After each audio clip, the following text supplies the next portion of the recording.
لیکن اگر تم چیلنج کرو کہ مسلمانوں تم اپنا قرآن لے کر آؤ، تو اسی میدان میں قرآن جل جانے کے باوجود بھی، ساری کتاب جل جانے کے باوجود بھی ہمارے 70 اور 80 سال کے بزرگ نہیں، 10 11 12 سال کا ایک بچہ الف سے لے کر بسم اللہ کی بے سے لے کر والناس کی ناسین تک آپ کو ہو بہو ویسا ہی قرآن سنا دے گا جیسا کہ تم نے چلایا ہے۔ اور جس کو مٹانے کی کوشش کی ہے میرے بھائیو، جو چیز جلانے سے نہ جلے، مٹانے سے نہ مٹے، وہی اصلی ہوتی ہے، اسی کو اصلی کہا جاتا ہے۔ اور شاید آپ کو یاد ہوگا آکسفورڈ یونیورسٹی کے اندر ہندوستان کے 3 یا 4 بچے جو آپس میں بڑے گہرے دوست تھے، وہ پڑھتے تھے لندن میں۔ ایک یہودی تھا، ایک عیسائی تھا، ایک ہندو تھا اور ایک مسلمان تھا۔ اتفاق دیکھیے، یہ چاروں بہت گہرے دوست تھے اور چاروں کا تعلق الگ الگ مذہب سے تھا۔ ایک دن کوئی مقالہ لکھنے کے لیے آکسفورڈ یونیورسٹی کی لائبریری میں بیٹھے ہوئے ہیں یہ چاروں بچے، آپس میں گفتگو شروع ہوتی ہے۔ ہندو لڑکے کا نام ہے کرشنا مینن، مسلمان بھی وہاں بیٹھا ہوا ہے، یہودی بھی اور عیسائی بھی۔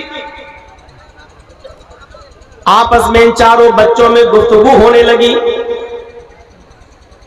مسلمان نے کہا کہ میرے دوست تم یہودی ہو، میرے دوست تم کرسچن ہو، عیسائی ہو، میرے دوست تم ہندو اور میں مسلمان ہوں۔ آج بڑا عجیب اتفاق ہے کہ ہم چاروں لوگ اسی لائبریری میں ایک ہی سبجیکٹ پر ریسرچ کرنے کے لیے بیٹھے ہیں۔ آؤ کچھ مذہبی باتیں ہو جائیں، آؤ کچھ دھارمک گفتگو ہو جائے۔ ٹھیک ہے، مسلمان نے کہا آئے یہودی، میرے دوست تم یہ بتاؤ کہ تم کس نبی کو مانتے ہو؟ تمہارے یہاں سمجھانے والا کون نبی آیا تھا؟ اس نے فوراً کہا کہ موسیٰ علیہ السلام۔